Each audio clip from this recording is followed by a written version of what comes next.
Our goal as a community is to complete a hardcore Nuzlocke of every Pokemon type in every mainline game, and today I'm going to try and beat Ruby and Sapphire with only Dragon types. There are only 4 full encounters in this run, which is going to make things really tough. Only having my starter through the first half of the game, how well will it cope with the first few gyms on its own? Is this challenge even possible? Rules are on the screen and in the description, and if you enjoy the videos, leave a like and subscribe for the almighty algorithm and for more Pokemon challenges. And without further ado, let's get into the challenge. I chose Bagon for my starter as it's the only Dragon first stage Pokemon that we can get in this game. I could have got the event Bagons with Wish or Iron Defense, but I decided that I wouldn't really use those moves, so I just used a standard Bagon with really high IVs. Iron Defense could have probably been a good tactic since it raises defense by 2 stages, but I was going through my 10-year-old tactic of using just Brute Force, and any move that doesn't do Brute Force is stupid. I also could have done some things like pick the first Pokemon that I encounter in the run, which would have been Swablu, but you try and battle against Roxanne and Watson with level caps and no items with just a Swablu and tell me how that goes. I won the first rival battle on only 1 HP, which is probably a sign of things to come, using the nickname suggestions that I got from Twitter, and if you want to be involved in these videos, be sure to follow me there. I trained Bagon mainly in attack and defense while getting to the level cap. I would have liked to train the special attack, but finding routes was like finding Bonnie Blue's dignity. I found 3 1% Surskit before finding a single routes. Going into the gym battle with an Oran Berry equipped, and since Bite is a special move in Gen 3, it will do well against her geographical dudes, since they have really low special defense. Roxanne wasted all her potions on that Geodude, so that means the Nose Pass is just at the mercy of its own defense stat. Using Harden won't work against Gen 3 Bite, landing 2 critical hits to take it out and win us the first badge. Going to Dewford, and I picked up the Silk Scarf to boost the power of Headbutt, which we learnt when saving Slayport Museum to make use of Bagon's attack stat I reluctantly trained. Bagon still has its unconsumed berry which hasn't gone stale yet, and we go into the next gym. We actually outspeed the Machop, which means we could have flinched it with Headbutt, but it doesn't happen and I doubt we're going to outspeed much in this run. Broly spams Super Potions on his first Pokemon akin to Roxanne, and after finally knocking out the Machop after eating the spoiled berry, Makuhita comes into the battle. Normally this thing is a monster even in a standard playthrough, but only when it actually attacks. It just decided to use Sand Attack and Bulk Up, and we hit all of our headbutts to take it out and win the second badge. Both of these gyms have gone really smoothly so far, and trust me, that's not going to keep going. Training before the rival in special attack at last in the northern part of Slateport, only just managing to beat the rival. Wailmer and Shroomish couldn't even land a hit on us, and this is probably where Iron Defense would have come in handy. I had to use Leer to try and help myself out since I wasn't confident against the Combuskin, breaking my own rule of brute force Unga Bunga battle strategies. We got taken to half health from a double kick, and after our first headbutt, it just tried to use focus energy, allowing us to take it out due to the AI's foolishness yet again. Entering Marville and sweeping Wally, and now it's time for some gambling. I used all the money I got from your support on my videos and through tax evasion, put it on black, lost it, robbed a Pokemon, and used all that money for coins to get the TMs for Flamethrower and Double Team, and these 2 moves are mandatory for the Watson battle. Comparing Bagon and Voltorb's speed, Bagon might as well be Stephen Hawking running against Usain Bolt, not because he's in a wheelchair, but because he's dead. Double Team will have to do some heavy lifting at first, especially since due to our low special defense, everything is going to kill us in pretty much one shot, especially Watson's Magneton, which has Shockwave, which never misses no matter how many boosts in evasion we have. This battle caused numerous hours of pain, suffering and resetting, with Double Team failing and para hacks.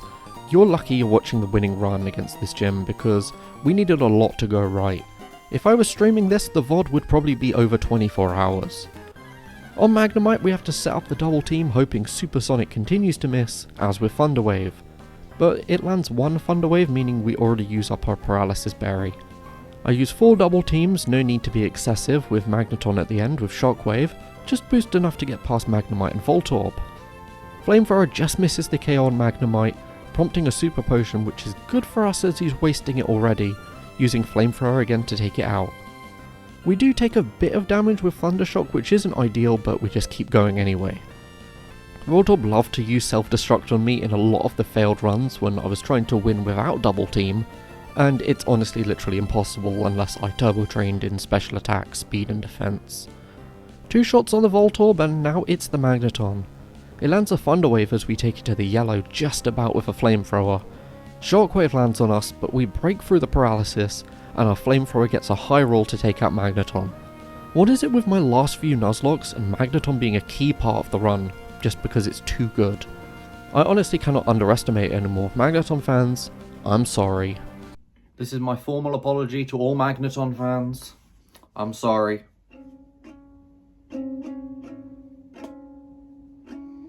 But this was the furthest I had made it in a while, so all from here was new to me. But at least we have something new to add to the team now. Let's go and get it. Making our way to Meteor Falls to confront Team Magma and catching our next team member on the way, welcome Swablu. Now Swablu isn't a dragon type yet, but I will allow it to be used in battle before evolving, just because of the lack of encounters we have currently. Normally this is something I don't do, but I think you can allow me for this one time. For training, I beat the Windstreak family to get the Macho Brace to make us gain double EVs from battle, which will be most helpful in survival. If I had more wiggle room with the level cap, then I could have trained Bagon more in special attack, but that's just how it goes. Moving to the top of an active volcano where the laws of health and safety do not apply, I beat Maxi, the Team Magma boss, through the power of double team. It was an incredibly close battle, but on 7 HP we do actually manage to get the win. That battle was a lot harder than expected, and after that boss of the fire type team, I can fight the boss of the fire type gym. Welcome back to the method of hoping we hit a 55% accurate move and then swap into Bagon for double team spam. Against the usual terrible odds for the player, Swablu does land a Sing first try, and I took out the Slugma with a critical hit secret power. I attempt to do the same with the second Slugma, but it was just out of range and had itself healed up. But I eventually say screw it and just send in Bagon for the double team setup while Slugma is slumbering. Putting Slugma to sleep would probably kill it anyway, since if it stops moving it solidifies and dies. And now for the Torkoal, and we just have to go to absolute town on it, avoiding every hit and hitting headbutts like a prime Zidane in the 2006 World Cup final. And after that, we managed to get the badge from Flannery, someone I would also like to take to town myself, if you know what I mean. It's a sex joke. After this gym I get the Go Goggles because I'll need them to walk through the desert, because you know, wearing a scarf over my face or covering my eyes with my hands just won't cut it. I don't think everyone in Saudi has these goggles, but I better buy a pair before the 2034 World Cup, which England will win. It's fucking coming home! Come on, England! Score some fucking goals! But regardless of that, I capture a Trapinch, which will soon evolve into Vibrava, an evolution line where the attack takes a nosedive when you evolve it, and returns once you evolve it into Flygon. But sadly, I will have to evolve the Trapinch eventually, so that attack is just going to fade away. During my EV training, however, Bagon evolves into Shelgon, looking even more like a baggy. Is that meant to be funny? Is that drug humour? It also lands Protect, which is going to be very useful against the next gym as we face off against Norman. This is how we can make Swiss cheese out of this battle. Swablu starts by getting the Slacking to sleep. Oh no, it doesn't, because it's 55% accuracy, swapping into Shelgon to set up some double teams. Alternating between double team and Protect on the truant turns is the best way for us to get past this slacking. Shelgon's attacking prowess is lacking to say the least. Maybe teaching it Strength or Rock Smash would have been beneficial, especially with the move deleter coming up soon, so I don't have to worry about HM moves, but we do manage to get past it. Sadly, Vigoroth doesn't play by the rules of double team and lands a few attacks, but we continue our tirade and take it out, leading to the final slacking. And how will we beat his ace Pokemon with legendary stats? Just by hitting it, of course, like a standard Pokemon battle.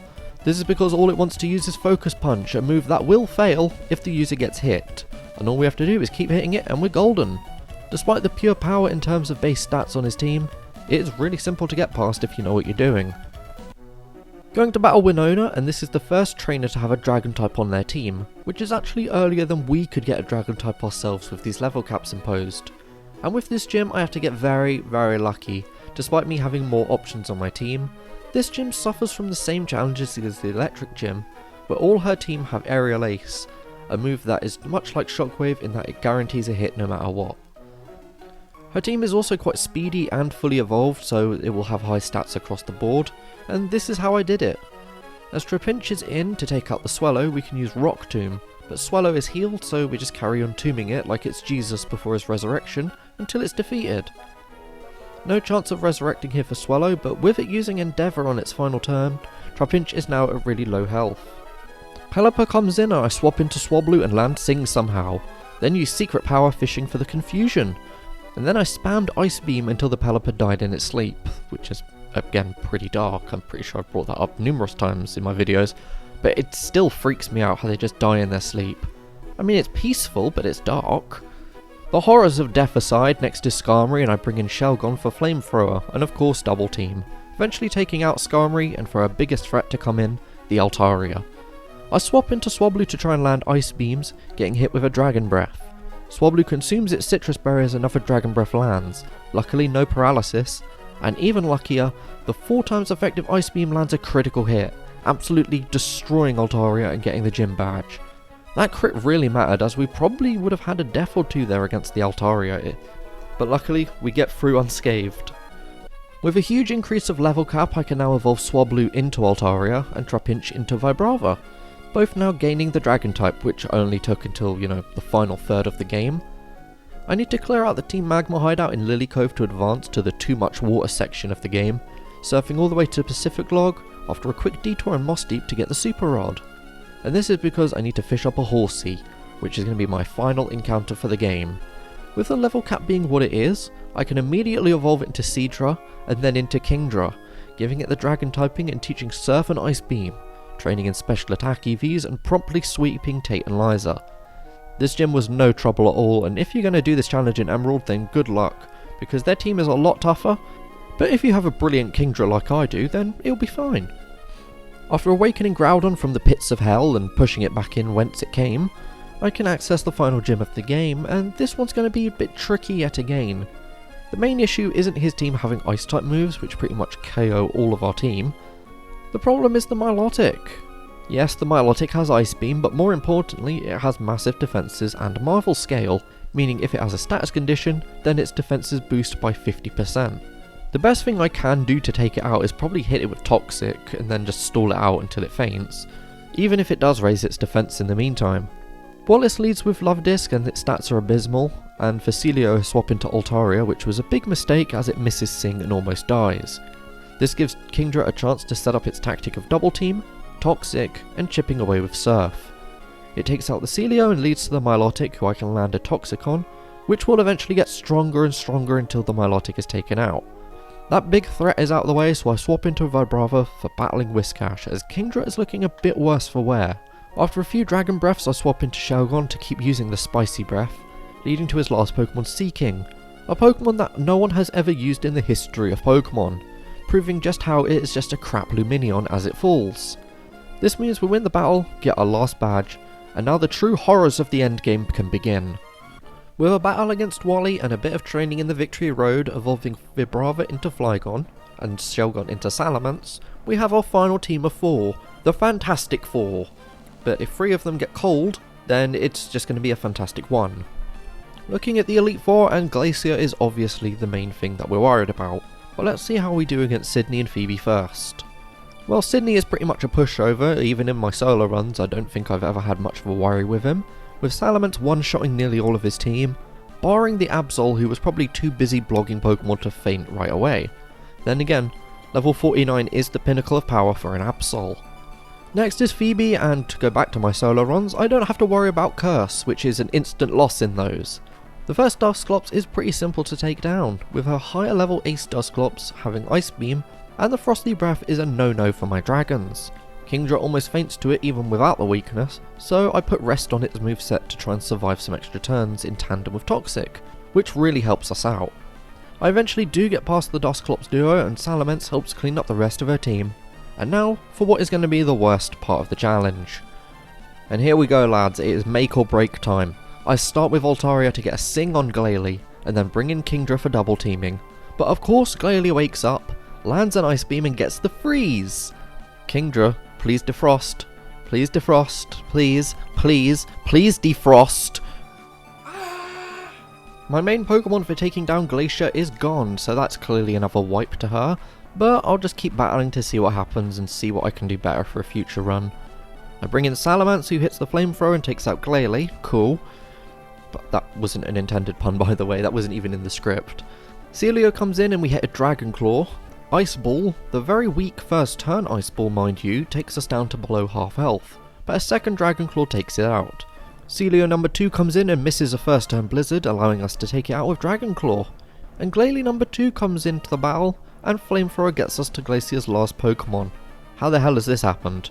Her last Pokemon, Walrein, comes in, and after taking a Dragon Claw from Salamence, sadly its Blizzard does not miss this time, and we now have 2 deaths in the run, half of the team taken out. I send in Altaria as Walrein Citrus Berry pops, taking it out of healing range, and we actually land a Sing, which is probably the craziest part about this battle, not the fact we've made it to Walrein. I swap into Flygon, who lands an Earthquake, and oh my gosh, I actually won. This is the first time I've actually gotten past Glacier, but now I have to figure out how to get past Drake and Steven with only 2 Pokemon. The thing about Drake's Dragon types is that Dragon is super effective against Dragon, which is a blessing and a curse here. I use Flamethrower on Shelgon by mistake, but land an Ice Beam on the next turn, and is following Altaria as well with an Ice Beam. Flygon outspeeds us and lands an attack, but we take it out with an Ice Beam, and the same thing with Flygon number 2. Altaria is now on really low health, but Drake is just down to his Salamence.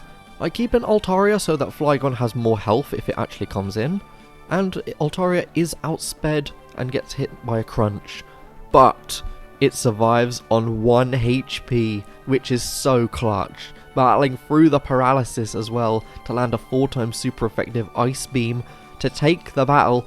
I really do wish I had a webcam or a microphone on when I did this battle, because what I did there caused limbs, absolute limbs. But once I realise I have one more battle to do, my ecstasy fades to fear, because I might not get this far in a long time, so we have to make it count. Going into a 2v6 is quite daunting, but I'm pretty sure we can do our best, and hopefully our best is winning. Starting against Skarmory and it lands a Toxic, meaning Altaria is already on a timer. We take out Skarmory with Flamethrowers and swap into Flygon as Claydol comes into the battle. Flygon tanks an Ancient Power and uses a combo of Screech and Strength. Claydol just wants to set up the screens, but it faints due to the -4 defense it has via Screech. Aggron is 4x weak to Earthquake, but those screens from earlier mean it survives and hits a Dragon Claw before fainting. Steven sends in his Metagross, his ace. Reflect wears off just in time and a single Earthquake still isn't enough, but Metagross misses a Meteor Mash, allowing me to take it out, leaving us with a 2v2. Cradily comes in and tanks an Earthquake, and Giga Drain is doing too much damage to Flygon, so I swap into Altaria, who thanks to its ability of Natural Cure isn't poisoned anymore. We land some Ice Beams on Cradily to take it out, and could we actually do this? I try to land a Sing on his final Pokemon Armaldo and miss at the crucial time. Altaria is taken out and we are left with a low health Flygon, which has to one-shot with Earthquake, but it doesn't. Armaldo lands a Slash, that doesn't critical hit, and it doesn't knock out Flygon. This allows us to land a final Earthquake for the most clutch Elite Four run that you have ever seen on YouTube, and I have beaten Pokemon Ruby with only Dragon types as a Hardcore Nuzlocke. Oh god, a critical hit Slash from Armaldo. It was a 1 in 8 chance, so avoiding that was crazy. The run could have been done there at the final Pokemon, and I would have probably thrown my laptop into hell with Groudon. I don't think another Nuzlocke has caused me so much stress and anxiety, but also so much joy of taking out a final Pokemon, celebrating it like I'd scored a 90th minute winner. Some extra things I probably should have done in this run is utilise Pickup, because in Ruby and Sapphire you can get Proteins, PP ups and even the King's Rock. Please like and subscribe after all that challenge so that I can suffer with more challenge runs that haven't been done on YouTube. So let's get me to 1,500 subs, because that will make me very happy, and I want to quit my job and just play Pokemon full time. I'm going to be honest here, that sounds like the life. Another YouTuber by the name of Keeper Plays has done this challenge in Emerald, so I would highly recommend checking that out as well to see how he done it. It was a lot different than mine, but he has had some interesting strategies in that, and I really enjoyed the video, so please go check that out. And if you enjoyed this video, like and subscribe as I stated before.